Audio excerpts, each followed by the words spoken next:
Assalamualaikum warahmatullahi wabarakatuh. Balik lagi di channel TL Unja atau Teknik Lingkungan Unja 20. Kali ini saya akan menyampaikan materi tentang karakter religius dan komponen-komponennya. Sebelum itu, perkenalkan, nama saya Muhammad Ilham Ramadan, dari Fakultas Sains dan Teknologi dari Prodi Teknik Lingkungan Universitas Jambi tahun 2020. Langsung saja masuk ke pembahasannya ya. Yang pertama itu kita perlu tahu apa itu pengertian karakter religius. Dalam kehidupan setiap orang, terutama seorang mahasiswa, tentunya diperlukan karakter religius di diri setiap mahasiswa. Tentunya kita perlu tahu apa itu karakter religius. Kata religius berasal dari kata religi yang artinya agama atau kepercayaan akan adanya suatu kekuatan kodrati di atas manusia. Religius sebagai salah satu nilai karakter dideskripsikan oleh Suparlan sebagai sikap dan perilaku yang patuh dalam menjalankan ajaran agama, yang dianut, toleran terhadap pelaksanaan ibadah agama lain, dan hidup rukun dengan pemeluk agama lain. Karakter religius ini sangat dibutuhkan oleh mahasiswa dalam menghadapi perubahan zaman dan degradasi moral. Dalam hal ini, mahasiswa diharapkan mampu memiliki dan berperilaku dengan ukuran baik dan buruk yang didasarkan pada ketentuan dan ketetapan agama.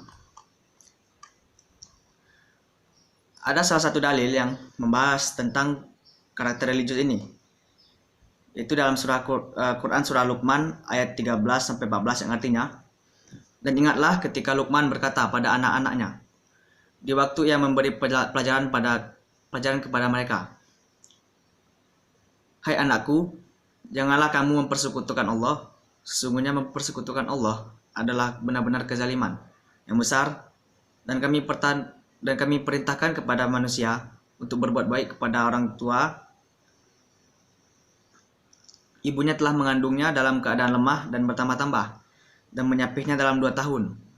Bersyukurlah kepadaku dan kepada kedua orang tuamu, hanya kepadakulah kamu kembali." Oke. Selain itu, karakter religius juga tidak terbatas pada ketaatan beragama saja, ya. Juga sikap toleransi terhadap agama juga merupakan salah satu komponen penting dalam karakter religius, ya. Dalam suatu kondisi, terdapat beberapa orang yang tidak bisa bersikap toleran terhadap orang yang berbeda agama dengan mereka. Hal ini disebabkan karena minimnya referensi. Sebagai contoh, ada seorang yang pernah saya temui yang memiliki paham terhadap agama yang terbilang minim, gitu ya. Dia berpendapat seorang muslim itu tidak boleh berteman dengan orang non-muslim.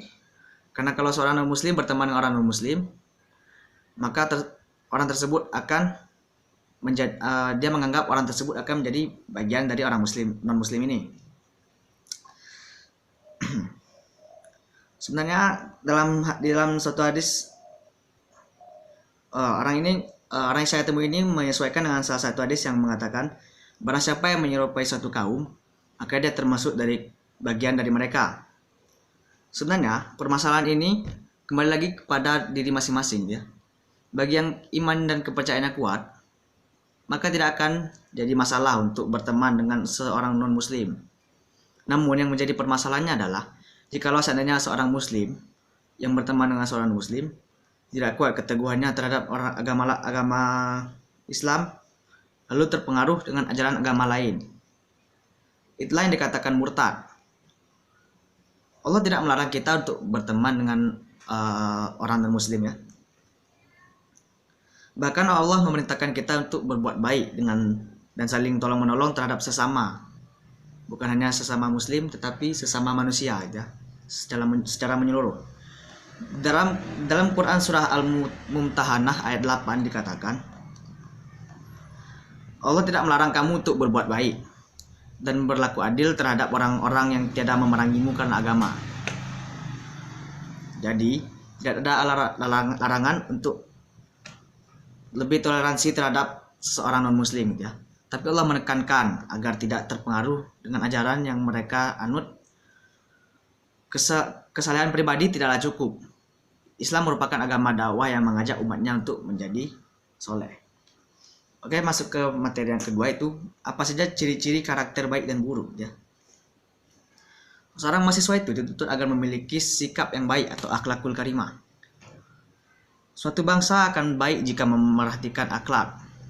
Ketika akhlak tidak lagi diperhatikan bagi kepentingan masyarakat luas, akan datang suatu kehancuran.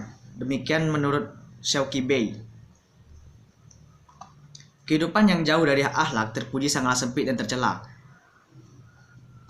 Berikutnya adalah dalil yang memberitahukan kita salah satu akhlak tercela, yaitu, dan janganlah kamu memalingkan wajah dari manusia karena sombong, dan janganlah berjalan di bumi dengan angkuh.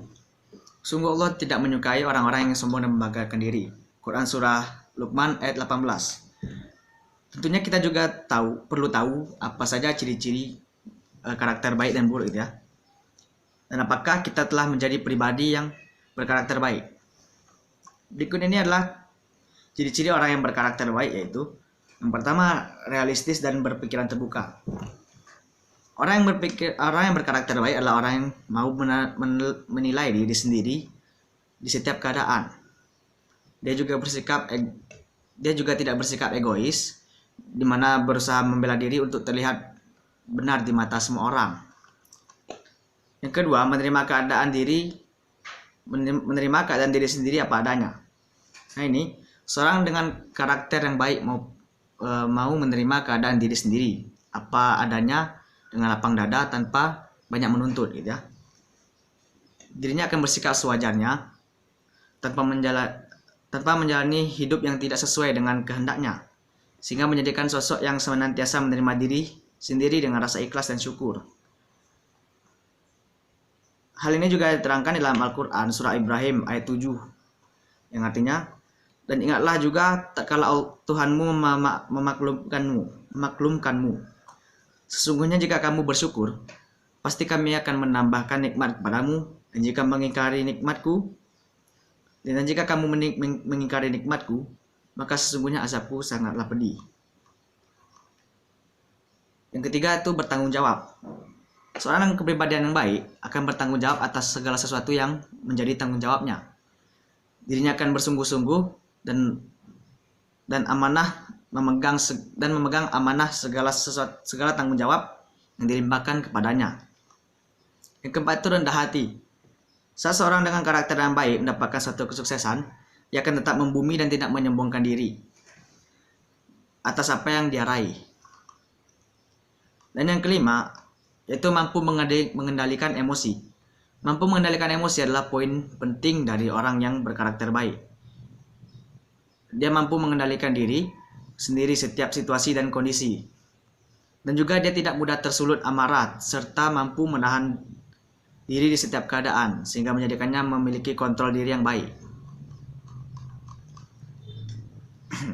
Selain itu, kalau ada karakter baik, tentunya ada karakter buruk dalam diri manusia gitu ya. Nah, kali ini saya akan menyebutkan beberapa ciri-ciri karakter buruk, yaitu apa saja. Yang pertama, menyepelekan keyakinan.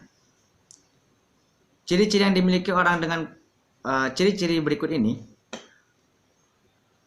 Ciri-ciri yang dimiliki orang dengan kualitas rendah adalah menyepelekan atau tidak menganggap penting sebuah keyakinan yang dianutnya.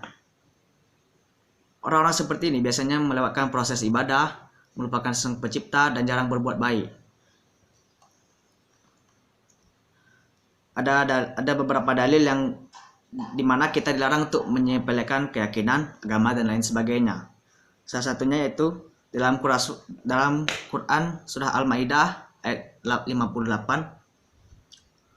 yang artinya, dan apabila kamu menyeru mereka untuk mengerjakan sholat, mereka menjadikannya sebuah ejekan dan permainan. Yang demikian itu adalah karena mereka benar-benar kaum yang tidak mau mempergunakan akal. Yang kedua itu adalah pesimis. Orang dengan tipe seperti ini selalu memprediksi bahwa sesuatu yang ia rencanakan akan berakhir dengan kegagalan atau berakhir dengan hal buruk. Mereka sebenarnya jarang merasakan perasaan senang dan sering merasa tersiksa. sebab jarang membayangkan hasil yang membahagiakan atau sesuai dengan keinginannya. Yang ketiga itu haus akan pujian. Jika seseorang meraih prestasi tinggi di bidangnya dan dapat berguna bagi banyak orang, sudah sewajarnya dia mendapatkan pujian, gitu ya, sebagai bentuk apresiasi terhadap jerih payahnya. Namun ada saja orang-orang yang terbuai dengan pujian hingga lupa diri. Nah, keadaan seperti inilah yang sangat berbahaya. Sebab jika seseorang sudah terlanjur haus akan pujian, menunjukkan seseorang yang tidak ikhlas dalam beribadah. Haus pujian dari orang lain juga merupakan sebuah tanda jika ia ingin terlihat baik di hadapan orang lain. Namun saat tidak ada yang memuji, mereka akan merasa tidak semangat dalam melakukan suatu pekerjaan. Yang keempat itu suka bergosip. Kebiasaan bergosip secara teratur dapat memiliki efek yang merugikan pada kesejahteraan seseorang. Kebiasaan suka bergosip menyebabkan tingkat kepercayaan diri rendah dan rendahnya kualitas diri. Ini juga memiliki efek negatif pada kemampuan berpikir seseorang. Bergosip cenderung mempengaruhi penilaian seseorang. Karena mempengaruhi otak, orang tersebut tidak bisa benar-benar berpikir secara jernih. Seorang yang gosip selalu terus berpikir tentang keburukan orang-orang. Inilah alasan dia akan kehilangan kapasitas berpikir untuk menilai dirinya sendiri. Di dalam surah Al-Hujurat ayat 12 juga dikatakan, "Hai orang-orang yang beriman, jauhilah kebanyakan berburuk sangka atau kecurigaan, karena sebagian dari buruk sangka itu dosa. Dan janganlah mencari-cari keburukan orang dan janganlah menggunjingkan satu sama lain. Adakah seorang antara kamu yang suka memakan daging saudaranya yang sudah mati? Maka tentulah kamu merasa jijik kepadanya. Dan bertakwalah kepada Allah, sesungguhnya Allah Maha Penerima Taubat lagi Maha Penyayang." Dari dalil ini kita diperintahkan untuk tidak berprasangka buruk dan menjauhi ghibah atau gosip. Bahkan di dalam dalil ini Allah mengibaratkan orang yang menggunjing itu seperti orang yang memakan bangkai saudaranya sendiri atau daging dari saudaranya sendiri. Dan yang kelima itu ada suka memfitnah orang lain. Orang dengan tipe seperti ini biasanya senang menyalahkan orang karena telah melakukan sebuah kesalahan yang tidak pernah dibuat. Ibaratnya mencari kambing hitam dalam kesalahan yang mereka buat. Dalam keadaan terdesak, orang-orang dengan tipe seperti ini dapat melimpahkan kesalahan yang ia buat kepada teman-temannya agar ia aman dan dapat lepas dari tanggung jawab. Orang dengan tipe seperti ini juga senang memfitnah orang lain melakukan suatu kejahatan tanpa bukti apapun, hanya karena ingin omongan yang ia katakan menjadi booming dan dapat menarik perhatian orang-orang di sekitarnya.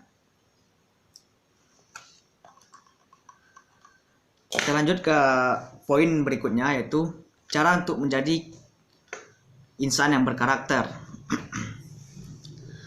Karakter itu dibentuk oleh kebiasaan-kebiasaan baik dan juga dibentuk oleh lingkungan dan pendidikan yang kita kenyam. Di antara yang bisa membentuk karakter yang baik itu adalah yang pertama, bergaul dengan lingkungan atau orang yang baik. Yang kedua, keyakinan yang benar. Yang ketiga, pendidikan dan wawasan. 4, motivasi hidup. Yang kelima itu kebiasaan yang baik. Yang keenam, kenalilah diri sendiri. Yang ketujuh, hidup teratur dan disiplin. Yang kedelapan itu tempatkanlah malu pada tempatnya. 9, suka membantu orang lain dan berbuat baik. Dan yang ke-10, menghargai perbedaan. Dan poin yang terakhir yang akan saya sampaikan yaitu karakter religius dan Qur'ani. Membangun bangsa yang baik tentunya harus dimulai dengan membangun karakter atau karakter building generasinya.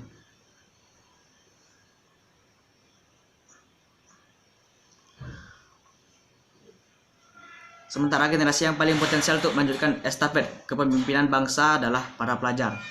Maka membina, mendidik, dan membimbing pelajar dengan karakter yang baik adalah sebuah keharusan. Bahkan terutusnya Nabi Muhammad SAW yang menjadi tugas utamanya adalah membangun karakter. Langsung saja masuk ke poin yang intinya. Apa itu karakter Qur'ani? Al-Quran sebagai kitab suci bagi umat Islam merupakan panduan, pedoman dan bimbingan dalam menjalani hidup dan kehidupan atau way of life. Al-Quran merupakan ajaran yang berisi aturan, norma, dan nilai-nilai serta teladan para pendahulu umat manusia yang mesti kita contoh dan kita terapkan dalam kehidupan nyata sebagai pedoman bagi manusia.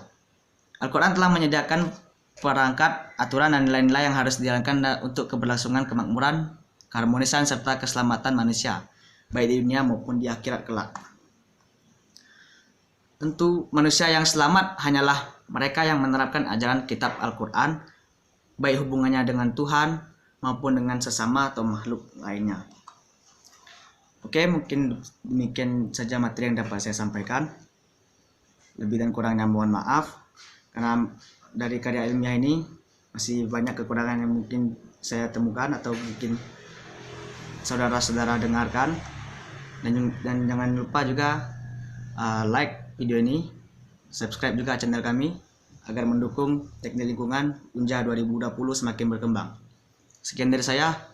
Wabillahi taufik walhidayah. Assalamualaikum warahmatullahi wabarakatuh.